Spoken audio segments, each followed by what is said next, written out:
inserted the CD. So everybody knows on Macintosh now, if you didn't know before, where the button is to open up the little shelf or whatever you want to call it, the little CD drive. Then you either push it closed or you press the button again in the upper right hand corner of the keyboard. When you're done and the CD drive loads properly, it takes a couple of minutes. You should see a little icon on your desktop. Notice that my desktop is getting sort of cluttered, but it looks like this. And that's the representation of the CD that's on your computer. You can double click and you can see all the folders inside that. You can double click again because we're going to use lessons. We're going to start with lesson 2. And you'll notice that there's 3 start files in lesson 2.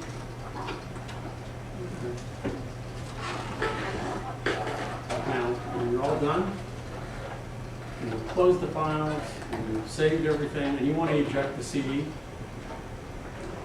on the Macintosh, there's a couple of ways to do it. There's actually 3 different ways to do it. I can click once on the CD and hit Command E, that's Apple E for eject. I can also click and I can drag it on top of here. What was the trash can, but as soon as I click this and I start to drag it, it changes. And when I drag it on top of that icon in the lower right hand corner, that will eject it.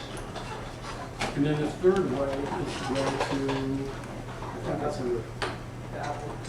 Yeah, Apple. Is it eject from here? It's not.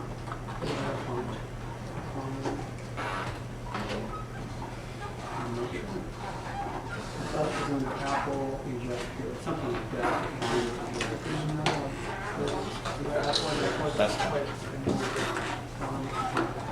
Oh, here we go. I'm sorry. It is under file. It's eject. And it has this, this stands for Adobe Illustrator CS3 Classroom in a book. So those are the 3 different ways that you can eject. To open the files, rather than, you can open Illustrator first, sometimes, which isn't a bad idea. If you have the program already open, when you find the files that you want to open, if I click and I drag, notice that I highlight those. You can also select Command A for select all. That will also select them. You can also click and then shift click on the remaining files, so you can select whichever files you want. There's a big group of them. That's another way to select the ones that you want. And then you can either double click on one of the files, or you can click and drag. And when I drag this icon on top of the Adobe Illustrator icon in the dock, and I release, it launches. So we already have these open, so these are duplicates. So for lesson 2, there is this little French fry exercise. They've already done the illustration for you. There is a little sunflower here. And there's also these 6 different images, 2 jets, 1 apple, fish, and 2 hats. We're going to start with this one.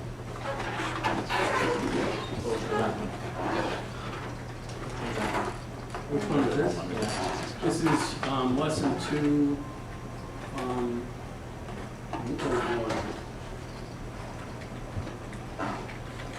Now, what he just did, he double clicked on it, and sometimes when you double click on the icon, what it does is it opens up preview, so you're not actually, it isn't open in Illustrator. So what I would do is hit Command Q, quit, and then instead of double clicking on the icon, you might want to look when you have the file selected. If you don't see Illustrator up here and you see preview, then you don't have it open in Illustrator. So what will happen, or what you should do then, is go ahead and quit preview and drag that, open up Illustrator separately and drag the icon as I did on top of the icon at the base on the dot, and then it will load it in Illustrator. It's a slight, I think it's a slight glitch with Apple. I don't know what it does on a PC, but what Apple has done is that, for example, if you don't have Adobe Illustrator, but someone gives you an Illustrator file, you can open it. You can't edit it, but you can open it in preview and take a look at it. So that's what it does. That doesn't help us because we actually want to edit and modify it and change it with Illustrator. So sometimes if you open Illustrator first, and then you just take the icons and drag it on this, or open Illustrator first, take the files and drag them on top of this little icon in the dock and load them automatically in Illustrator in the right program. Because later on you'll discover that I can open these files in Photoshop, I can open them in a number of different programs. So you have to be careful which program you want to actually use. So one of the first things that we're going to do in here is learn how to select objects. And remember, when I explained the other day about what a vector program is, object-oriented, that everything that you create in here is a separate object. So if I wish to move any of these objects, if I wish to rescale them, if I wish to rotate them, if I wish to change the color, if I wish to do anything to these, delete them, they would be selected separately from each other. Now I can select single images, I can select multiple images, I can select them in a number of different ways, and that's what we're going to cover today to start with. So they've already created the little images for us, and I want to make sure that you have, let me move this over a little bit so you can see what I'm doing. Make sure that you have the selection tool, which is the black arrow tool selected. And this is what we're going to use to start with to select the images. If I just want to select one image, you move the mouse on top of the image and click once. And you'll see that it's highlighted or outlined in blue with a number of little squares around it, which are called anchor points. When we get to the pen tool, we'll talk more about. To deselect, you move outside of the object and click once, and that will deselect. So anytime you want to select an object, move on top of it with the selection tool, click once, and that selects it. Move outside the object, click once, and it deselects. If you wish to select multiple objects, there are different ways of doing it. So if I decide that I want to select both of the airplanes, I can click on one, hold down the Shift key, and click on the second one, and now they're both selected. Yeah? Why are both linked by a larger square? So yours isn't doing that. They're not? No. Okay, then that means they're grouped. So, what could happen is that if I select both of these like so, it could be, or maybe they're not grouped. What we're doing, it will say show under the view window. It'll say show bounding box. Is that what you see? Okay, and that's what it's showing right now. Okay, so can I just get back? So all you have to do is go to view and hide bounding box. If you want to show it, you can. Sometimes it's helpful, sometimes it's not. That's all. It is not a group though. I thought you might be. So I select the column. There is yet another way to select multiple objects. If I know that I want to select maybe these top four, I can move my mouse in the upper left-hand corner, or one of the corners, and I can click and drag. And notice a little rubber band on the box appears. And when I have all of the images that I want to select contained within that bounding box, I release, and now notice that they're all selected. If I want to deselect any one or multiples, I can always hold down the Shift key and select those, and that will deselect individual ones. Or if I want to deselect them all, I move outside and click once, and that deselects. There is yet another way to select multiple objects. And we can move down to the lasso tool. the lasso selection right here. And I can, what if I want to click and I want to select these three right here? And I'm dragging the mouse around these three. You notice that these three are now selected. I find this one sort of awkward, but I guess in some circumstances it does work. It's just, again, another option to select. To deselect, move outside, and click. We have yet another way to select objects, and they can be you can select by fill, you can select by stroke. Every shape that you see is defined both by the fill that's contained inside the shape and by the path that surrounds the shape, which is the stroke. You'll notice in the lower left-hand corner, we have two boxes here. With the red box selected in the foreground, with this shape selected, it lets me know that it is red fill. And if I click on the box behind it and bring it forward, it's actually with a hole in it. This is the stroke, and that because we get that universal strike through, it lets me know that there is no stroke associated with this shape. However, if I wanted to add one, I could come back over here, and I can select the stroke here, and I can select if I want a 3-point stroke. If I want to add to that, and lo and behold, you can change that. If I want to remove that, I can, again, make sure that the object is selected. I can select either the stroke or the fill, and if I want to eliminate it altogether, I select this little strike through, and now it's removed. So at any time, these shapes are constantly editable.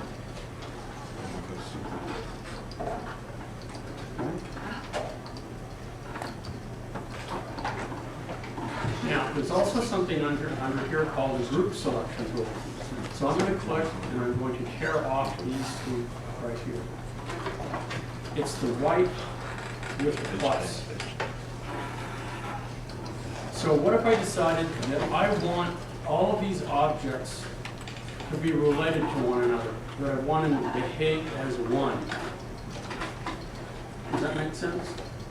That when I enlarge one, I want all of the others to enlarge. When I rotate one, I want all of them to rotate. When I want to move one, they all move in unison as one. So to do that, I can take individual elements, and maybe I just want these 5. I don't want all 6. It doesn't matter, really. I can go to Object, and I can select Group, or I can use the keyboard equivalent, Command G. It looks the same. When I deselect, and then I go back with the selection tool, and I select any one of those 5, at any time I select one, notice all of the others are selected as well, because now they behave as one, as a group. What if I want them to remain as a group, but I only want to go back and edit one of them? So what if I decided that I want to move and maybe change the color of just the apple or just one of the planes? I want to change the size of the plane. In that case, I would use the group selection tool, which is the white one with the plus sign. By selecting that, I can select any one of these, and it behaves as if they're individual elements. So if I select this one and I decide that I'm going to change the scale of it, and I go ahead and I enlarge it like so, and I come back and I deselect, and I go back with the selection tool, and I select any one of these, and notice that they're all selected again. It still behaves as a group, but by using the group selection tool, I'm able to select individual elements within that group and change them. Lots of options. Yeah. So have you looked at video games? Don't worry about it. We'll get to that. It's more important to know what each of these tools, the first 3 tools, do here. Or actually 4 tools. These are your selection tools.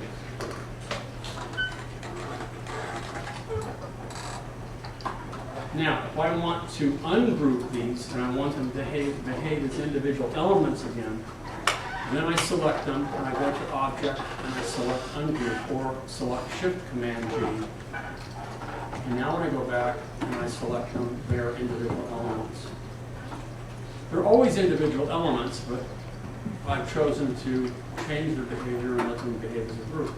There is yet another way that I can control these too. And I'm just going to point it out to you, and I'm going to show you in layers that I can actually select any of these by using my layer panel as well. If I want to select this fish right here, I can click here, and notice that the fish is selected. Deselect. So there's a whole bunch of ways, and depending, in many respects it's overkill, but in some ways, depending on individual circumstances will determine that one tool will be better than another to select elements.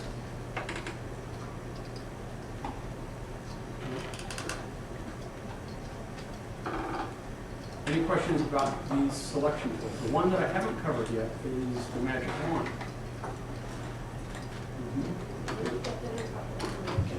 Wait, say it again? I still can't hear you. Well, you click on the little twirly here, this little thing right here, and it shows everything underneath.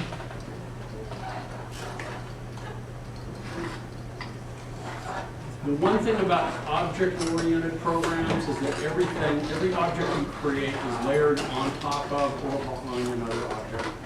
We can't occupy the same space at any one time, even though we have one layer. Within that layer, all of these objects are layered on top of or behind another one. So if I select this, notice that the selection right now is based on color. That's what the magic wand is doing at the moment.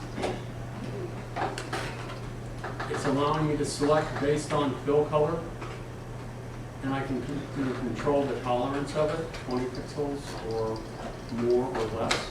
That's what that selection tool does, this one right here.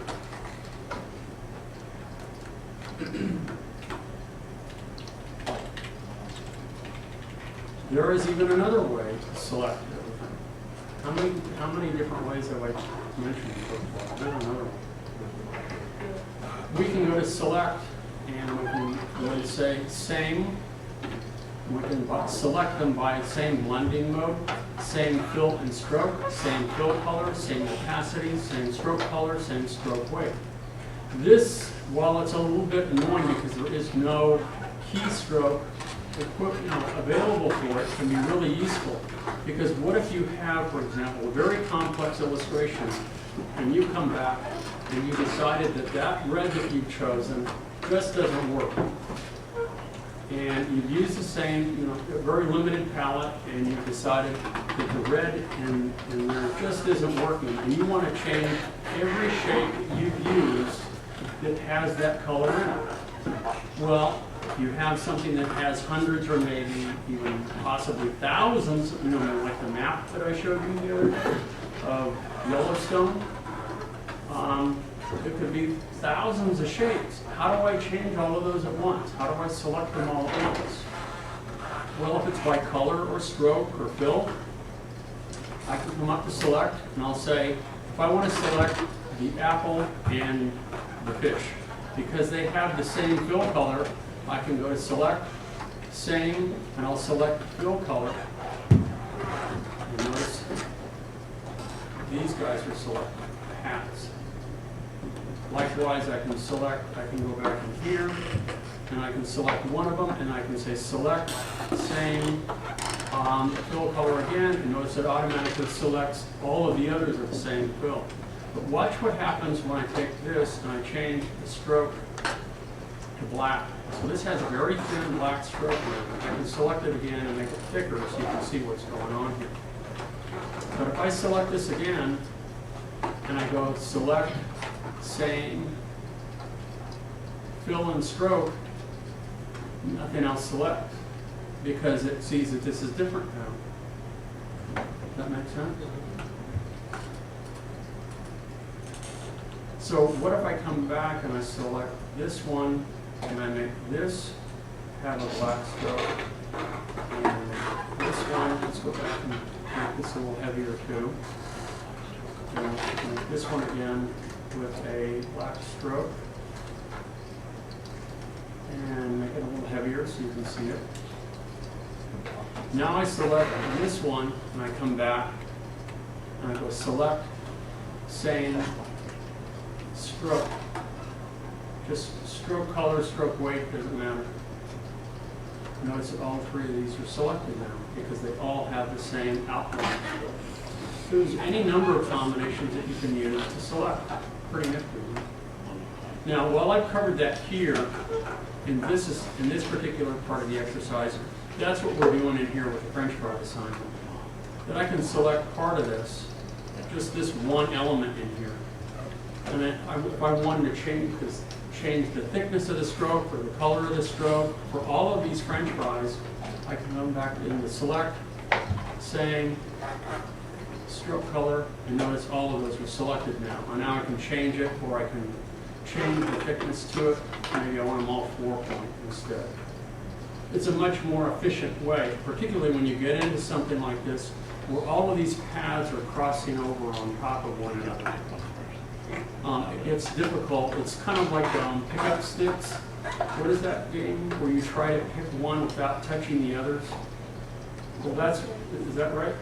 That's kind of what happens here. Well, there are different ways you have available to you to select individual elements, even though there might be overlapping one another. So that's really what this part of this exercise covers. Changing fill colors, changing, and allowing you to make revisions very quickly by similar appearance, whether it be fill color, fill and stroke, any number of things. Okay, let's move on to this. I think I have covered most. There may be something I'm missing. You'll have to check in the book to make sure.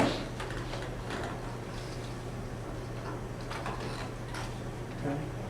The little illustration that they've given us on the right really is a pretty good example of a very straightforward, traditional approach to using Illustrator.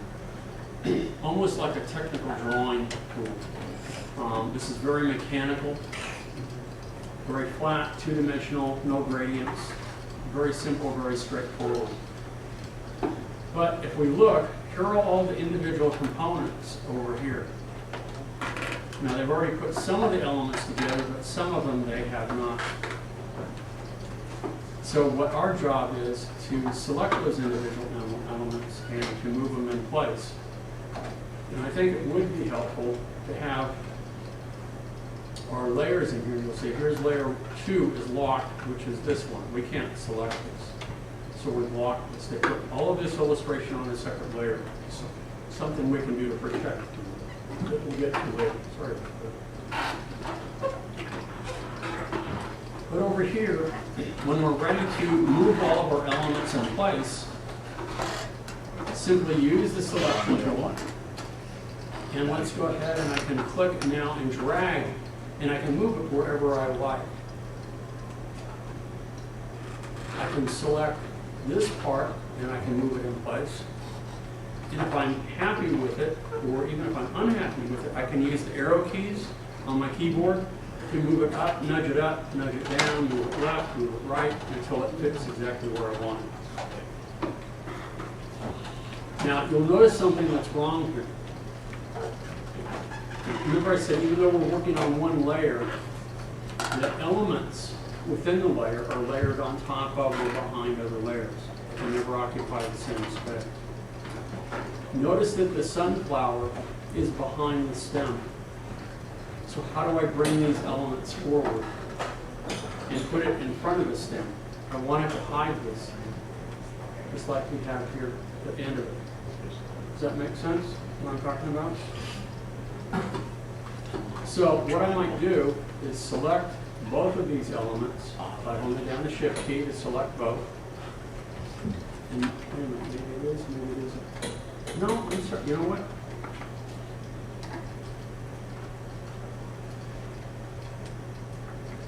It is on top of it, my mistake. Well, let me change that. They have already layered them correctly for you. But what if I go to Object, Arrange, and I say Send Back, and now I move it over here, and notice it's behind it. So it's building this illustration is like working with cut out pieces of paper, like a collage. You know, and you're constantly moving one on top of the other, or a mosaic. One of the things that we'll learn is there are a variety of different ways that we have available to us to move objects forward and backward. It helps to have and to label elements in our illustration in our layer panel so we can see where they are. If I select one of these, you'll notice that it's visible here. I know that that's what this one is. It's set behind.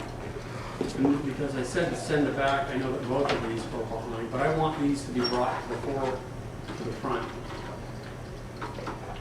So I can either move them from here, which we'll cover on another day, or I can go back to Object, Arrange, and select Bring to Front, and it brings it to the front. Move it to the top of all that.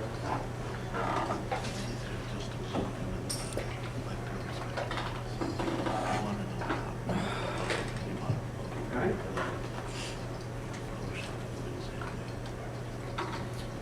Now we're ready to move some other elements in place. I'm going to go ahead and select these little, I guess they're precedes.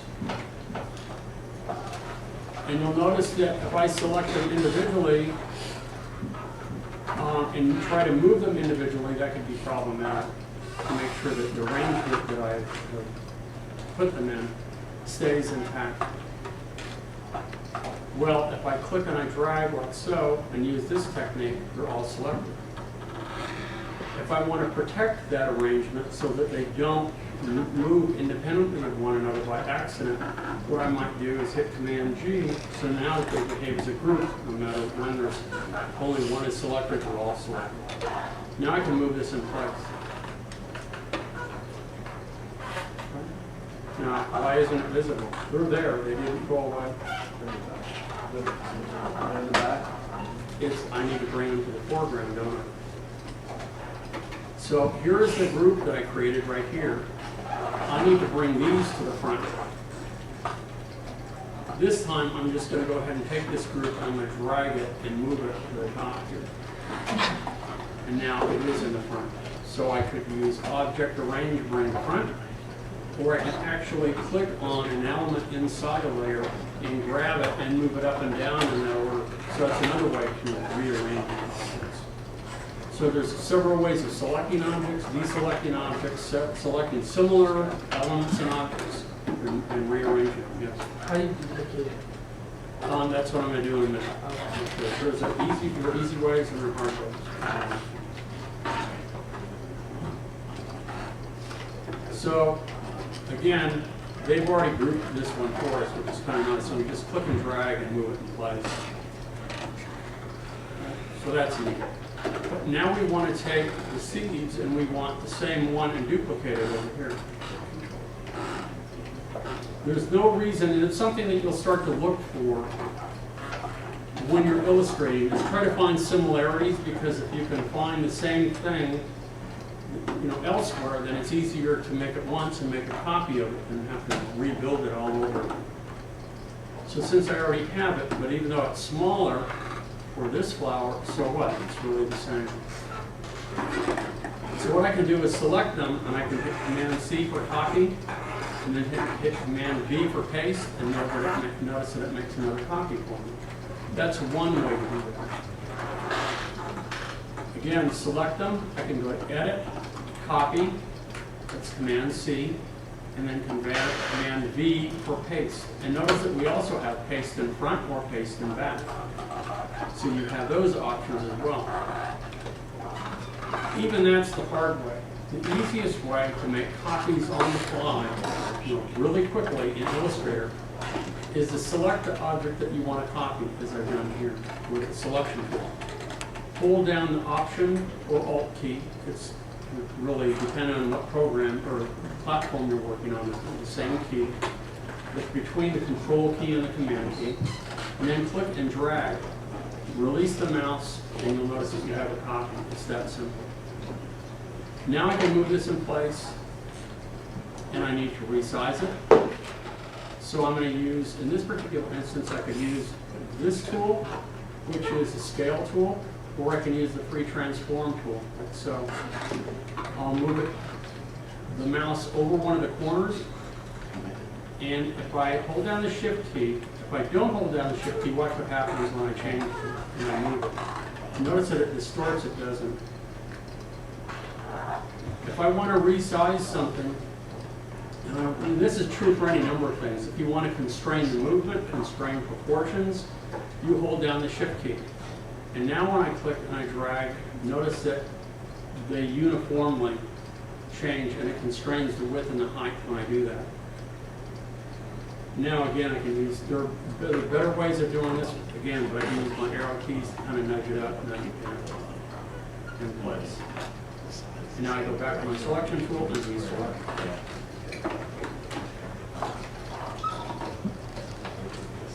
So now we have one more element. And notice that this, the veins of the leaf are all separate elements too. So maybe what I should be doing is selecting all three, hit Command G for group, move it in place, and now you'll notice that the angle doesn't match correctly, does it? So I need to rotate it. So let's use the rotation tool. Select this tool, and I want it to pivot from this point down here. This will be a two-step process. I click here where I want it to pivot, and then I move outside and click and drag, and it rotates based on that point. If I click and I drag, notice that it pivots about that point. That's that circle, the circle one? This one right here. Okay. Yeah.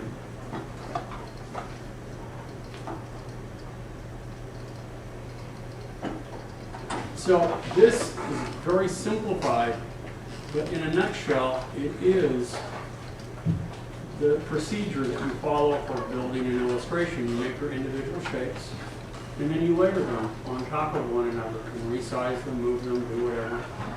Oftentimes, you try to plan as best you can, but oftentimes you can't. I mean, it's best if you start from the back and build forward, but you're not always able to do that.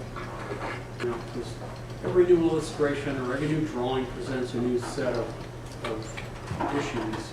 I won't say problems, but things that you need to resolve. Think of these as puzzles. That's what they are. Do you like puzzles? Do you like jigsaw puzzles? Do you like, you know, I don't know, anybody in here like working with engine parts and things like that, or taking clocks apart, putting them together? It's really the same kind of deal. You're making the parts, and you're putting them together, and there are different tools that we have to do that. We're not building the parts yet, we're just putting them together. Pivot? Yeah. I'm going to zoom in so you can see probably together. Now, I've turned this into a group. Everybody knows how I did that, correct? So when I select one, all parts are selected. Now I want to rotate, so I click the rotation tool, and by default, it finds a mathematical center. You see the little cross here in blue. So if I click now, here, and I drag, it pivots from that center part.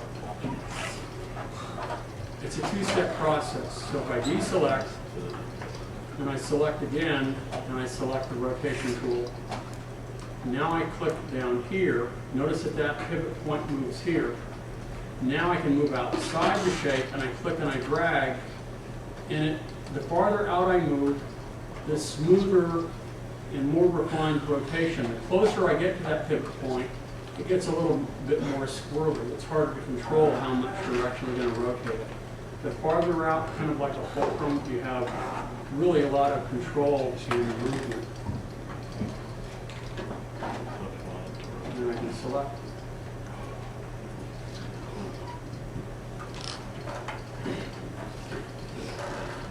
Any questions about the tools that I've covered? for. I mean, there's a lot. You're going to have to review in the book and make notes, and gradually you'll get acclimated and get used to all of these things. You can take veins and put them on the leaf as well. Yeah, I can put it on another. So the quickest way to make a copy of this would be to select it, hold down the Option key, and drag and release the mouse. Now I have a copy. But even if I put this in its place and I rotate it, it's facing the wrong direction, isn't it? Okay, so let's go undo a couple steps. To mirror that, we have a tool. So this would be another useful tool to think about. Again, let me move this to the side so you can see what's going on. Okay, I'm just going to zoom in so you can see. I want this to be facing in the opposite direction, mirrored. So I have something called a mirror tool that's hidden under here somewhere. It's under this one. This one. It's called the Reflect tool. So just like we have a center for reflection, I can use this, or I can mirror it from here. And we'll select this preview. Notice how by selecting vertical, it flips based on that vertical, like a mirror image from that way. If I select horizontal, it flips across an x-axis. Or you can put in a specific angle. I click OK. I zoom out. And now it's rotated in, no, it's too much. It's flipped in the correct direction, and move it in place. And then I rotate it again so that it fits the way I want it. See how it's thinking? I mean, after a while you start to try to think smart to minimize the number of parts you actually need, and use duplicate ways of replicating things and moving things so it can be minimized. And oftentimes that will also reflect or influence how you design pieces as well. All of this here is on the same layer as well. Correct. On the same layer, just you'll see that every time you create a new one, it actually made a new group. You put it above the other one, immediately above. So this one of the veins is immediately above this one. Copy it way there.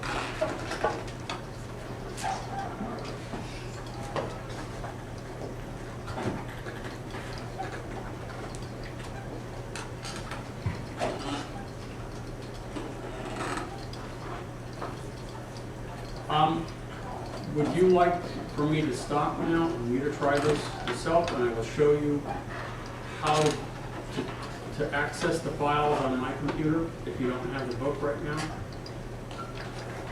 Okay, and then I will move on to the next exercise, which is this one. And this is actually starting from scratch and creating our own shapes and making the pencil and making the little cup for the pencil and these little shapes. The pencil is really the core of this thing, and that's the hard part. And there's easy ways and hard ways of doing it.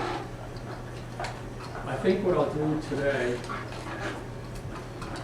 is, I'm really not sure how much time I have left on my video, is make sure that all of these questions are answered for this exercise, which is 2.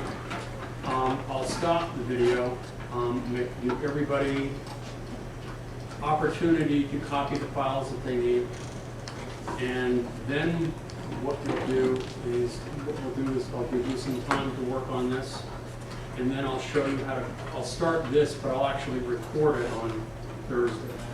So I'll start this again.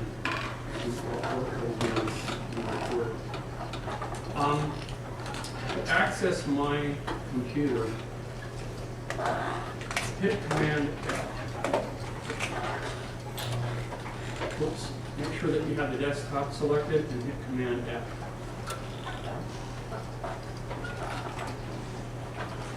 And then click the hard drive.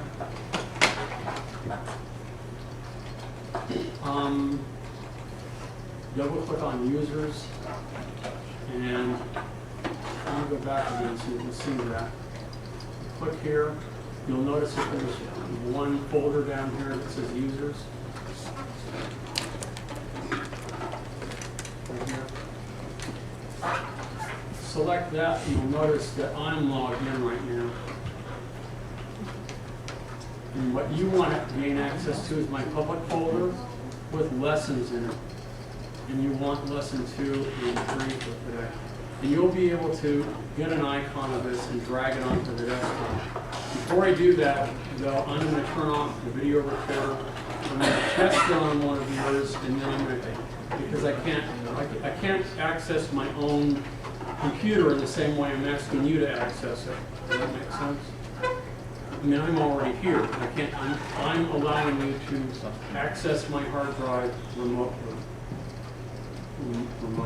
So I'm going to turn off the video recorder and show you how to do this.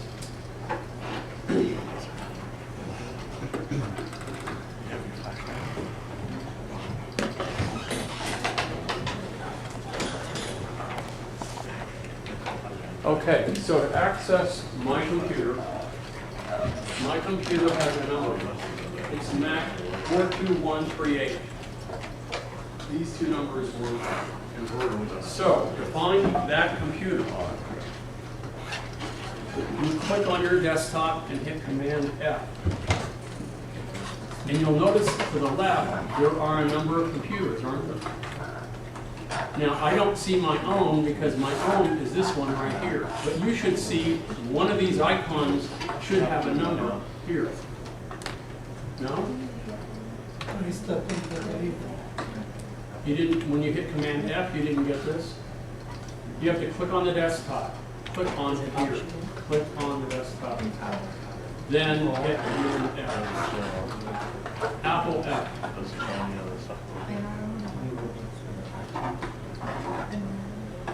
Then over to the left, you should see an icon of a computer, and the number should be, that you should find one of them that it's this, 42138. All it does is search. We don't have to. Let me see.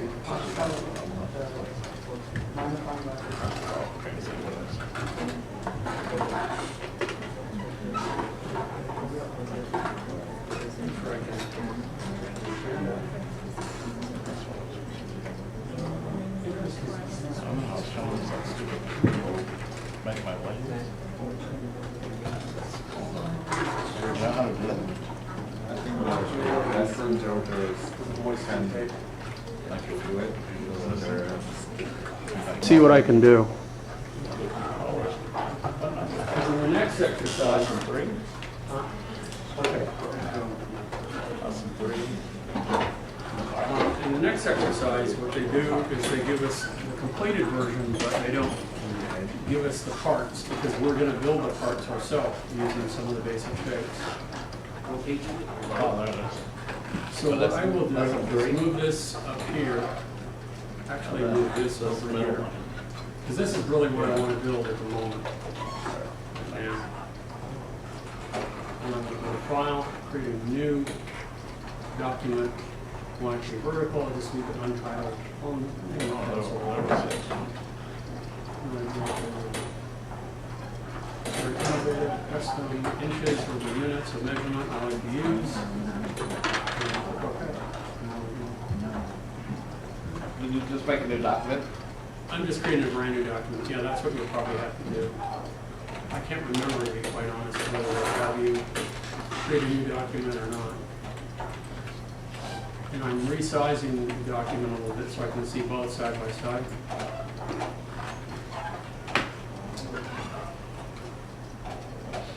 Okay. There are some useful tools that we have available to us to be able to accurately measure because, as I mentioned, this program was originally designed to be a mechanical drawing or technical drawing. So it took the place of people who used drafting pens and things like that, and T-squares and really accurate. Control count. You can do really loose, more artistic things now, which is what I think most of you want to do. But if you are of the mindset that you want to do things very precise and mechanical, this is definitely the program to do. So one of the things that you want are rulers, so you can measure. We can go and find under View, it'll say show rulers, or you can hit Command R and it brings up rulers. You'll notice that it starts, 0 starts at the corner of the page, but it has 11 and 10, 9, 8, 7 down. I like, for myself, to have 0, 0 in the upper left-hand corner. So I'm measuring across and down, not up and over. Does that make sense, what I'm saying? To change where the start and stop points of the rulers are is quite simple. Once the rulers are visible, you move the cursor in the upper left-hand corner, you click and you drag, and you'll notice that you bring out these little crosshairs. Wherever you release will determine where your 0, 0 is, wherever that cross is. And if I want it in the upper left-hand corner and I release, notice that it changes. 0 from 0 to 8.5 and 0 to 11, rather from 11 to 0. Does that make sense? They have some other useful tools for us too. If you want to quickly measure for elements, we have something called a grid. To make the grid visible, again, we go to View, and we're going to select Show Grid. This is not print, but it's available to us, and you'll notice that it's in 1-inch increments, and within each inch, there, I believe, are 8 subdivisions, so that means each subdivision equals 1/8 of an inch. So it's pretty easy to go in without actually having to look at the rulers and bring them up. You have the ability to go in and change the structure of the grid if you want, depending on what you're looking at. You can change the color, you can change the units that define the grid, and so on and so forth. The number of subdivisions, you can change any aspect of it. Well, to build our little pencil, we're going to start by building the wooden part first. And to do that, I want to make sure that I have my default settings here for white fill, black stroke, and then I will add color later. Right now, I just want to build it. So by clicking in this little button right here, I make sure that I have a white fill, a black stroke. Those are the default fill and stroke colors. And then I'll come over here, and it doesn't matter where I am on the page, and select the rectangle tool, and I'm going to click and drag, and I'll make it, I don't know, I think it's 3/4. Oh shoot, I think it's 3/4 by 1 inch. So I'll make it 3/4 by 1 inch. That looks pretty accurate, doesn't it? However, if I want to be really precise, what I'll do is I'll go to Window, and I want to make sure that I have something called the Transform panel visible. This gives me the exact placement, the X and Y coordinate, either from the center or any number of these 9 points. It also gives me the exact size in inches, and you'll notice that I was dead on with regard to the width. It's 0.75 inches, that's 3/4 of an inch. But notice that the height is not quite, it's a little over 1 inch. Isn't it ridiculous? This is to 10,000ths of an inch. That's how precise this can be. So all I have to do while the object is selected is go ahead and delete these so that it's single inch and hit the return key, and it resizes it for me. So that's how precise you can be. Extremely precise with this. 10,000ths of an inch. That's amazing. It blows me away how precise and how easy it is. In the old days, you'd have to practice your wrist skills to work with pens and rapidograph pens and ruling pens, which are even older. So I have the basic shape of my pencil, and now I'm going to build a rectangle that's concentric, that lies inside that will be used for the front plane. Since pencils are they hexagons or octagons? Hexagons, I think. Or hexagons, 6-sided. Well, I want to build another rectangle exactly inside here that represents the front plane of my pencil. So to do that, I'll zoom in a little bit. You'll notice that I will zoom in and zoom out a lot. To do that quickly, notice that I did not go to the zoom tool. There are different ways of doing this. If you hit Command plus, that will zoom in. If you hit Command minus, that will zoom out quickly.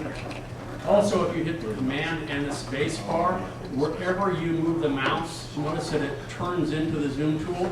And if I want to zoom in and center that, I can. If I want to zoom out, I hold the space bar, Command, and the Option key, and it turns into the zoom out tool. So those are quicker than using this tool here. So now I'm ready to build a concentric, instead of a concentric square or concentric circle. So select the rectangle tool again. But normally when you build objects, it's from diagonal. I click and I drag like so. So try to get this placed precisely so it's exactly in the center is kind of difficult, isn't it? And how do I know when I build this that it has the same center? I don't know. I'm close, but I want it to be dead on, really precise. So to do that, what I'm going to do is hold down the Option key. I'm going to move the mouse over the center, and notice with this box selected, I can see where the precise center of this is. So when I move the mouse over the center, and I hold down the Option key while the rectangle tool is selected, watch what happens. And now I click the mouse and I drag, and it builds it from the center, not diagonally. So now I'm going to optically get it where I want it, like so. And I'm going to release the mouse. Notice up in the upper right-hand corner, where the transform tool is, it lets me know it's exactly, it's not quite 1 inch. So I'm going to go ahead and make this 1 inch. There. Now it's perfect. How did you get it to go from the inside out besides holding? Say again? You did the Shift key? No, Option. Option? Option or Alt. Oh, Because it that's comes what it middle is. outward. Getting some other type of like alignment. So What you might be seeing if we go under View, and we will use this in a little way, in a little bit, are smart guides. Are you seeing these sorts of things? No? It's okay. Don't try to follow me. Just watch, so I can get this done in time. The next thing I'm going to do is I'm going to make the little rings that represent actually the eraser first. What I'm going to do, instead of a rectangle tool, is I'm going to make the rounded rectangle tool. And if I know, and I do know, because it tells me in here the size that I need this to be, that if I double click, so this is another one, actually just click once and an Option click here, and it brings up a little dialog box so I can determine exactly how big this is supposed to be. And I can also determine what the corner radius is going to be. Again, look at how precise this can be. Okay, I want this to be 0.75 inches wide. So I'll just put that in, and it will be exactly 3/4 of an inch. I want it to be exactly 3/4 of an inch tall. 75. And I want the radius to be 0.2 inches. So I'll get rid of the rest of it. And now I click OK, and it makes one for me. Use the Move tool, move it in place, move it over, and then I use my arrow keys to nudge it in place.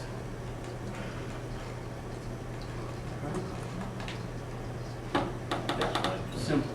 Now I'm ready to build the bands that go around this to define the eraser and really define the metal part that holds the eraser to the wood. And again, using the same tool, I'll change the dimensions a little bit. So I'll click again. Actually, if I Option click, no, I don't. Let's Option click again. And I want it to be, the width to be 0.85 inches wide because it tells me to. I want the height to be 0.1 inches, again, because it tells me to. We're using their dimensions here. You would have to know this or guesstimate this on your own, and a very tiny radius of 0.05 inches. 5/100ths of an inch. And I click OK, and it makes it, and I use the move tool, and I just place it on top here. So, and if I want, I use my arrow keys to nudge it in place. Maybe move it down a little over, pretty close. Now, how do I make the other ones? The easiest way is to select it, hold down the Option key, begin to drag, and as I drag, hold down the Shift key, and that constrains the movement to vertical. Now again, I can move my arrow keys to nudge it up and down. So I've made very quickly. If I want to make another one, do the same thing.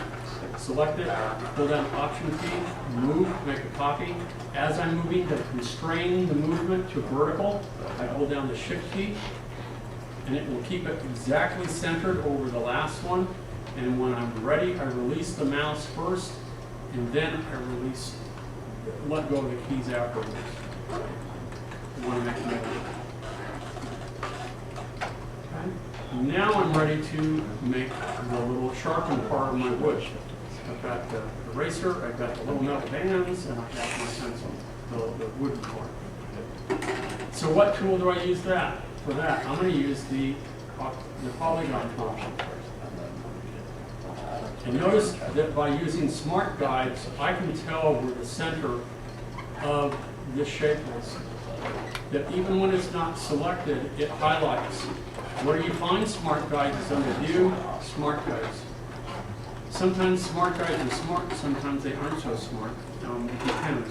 You may want to use them, sometimes you don't. Sometimes they just get in the way.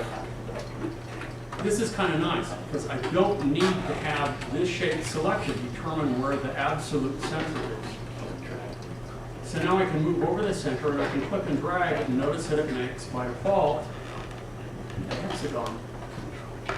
So I'm going to make this the width that I want.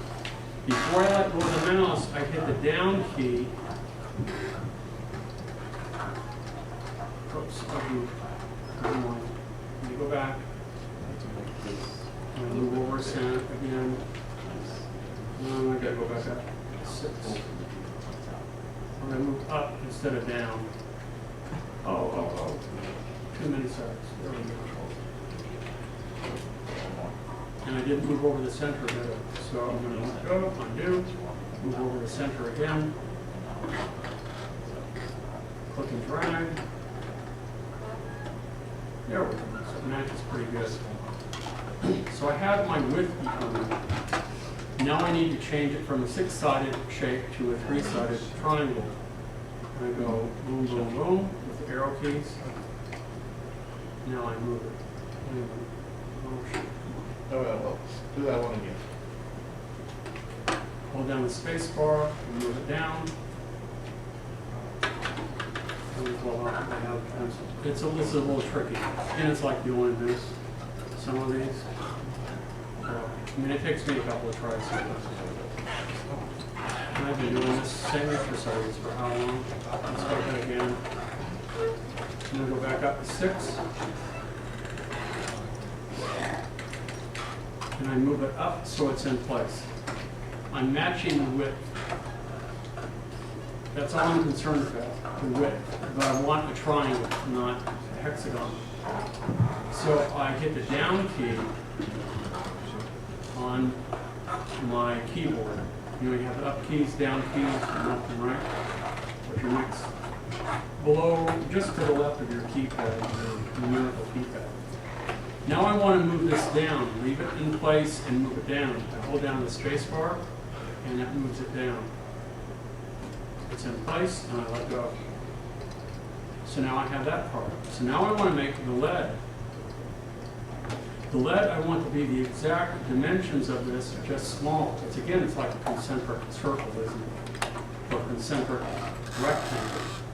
It has the same angles inside, but its center is down here, not centered in the middle. So here's another way to work. We can also use, I'm running out of time. I wanted to hurry up and get this done before, here we have the scale tool. I'm going to hold down the Option key, and I'm going to click on the bottom because I want it to scale from the bottom, not from the top, or not from the center. So I hold down the Option key, and I click here. It brings up a dialog box, and I know that I want the uniform scaling of 30%. I can preview, and that's the size that I want. That's going to be my pencil lead. If I click OK, all it does is it takes that existing one and shrinks it, but I don't want to do that. What I want to do is make a copy of it. So now when I click copy, not only does it take the first one and use it as an example to scale from, but it makes a copy of it. So it's a really smart way to work. So there, what, in less than 20 minutes, I talked to you, told you how to do it, and I'm going to do it all over again and show you a better way of making the cut on Thursday. And then we come back with our tools and select and bring out our color palette. Where is it? You know, if I want that to be more of an orangish sort of, it's more of a yellow orangish. Oh, I didn't want that. Let's come back. There we go. So you can make, you know, then when you're done making all the shapes, you can go back and assign colors to them all. And if you want, you can turn all of those shapes into a group. If you want to make a copy of that, so if you have a dozen pencils or however many you want, if you want to rotate it when you're done, you want to change properties, you can. But this is a very quick, efficient way to work with basic shapes and to build something more complicated. So continue, I'm running out of videotape, continue to work on the lesson 2. If you've already done with that, go ahead and move on to lesson 3. And then I will do this again Thursday in detail. And I will go slower so that you can follow along with me if you like. And then we'll do the other parts of the exercise as well to build a cut. And we'll also show you some of the other little shapes.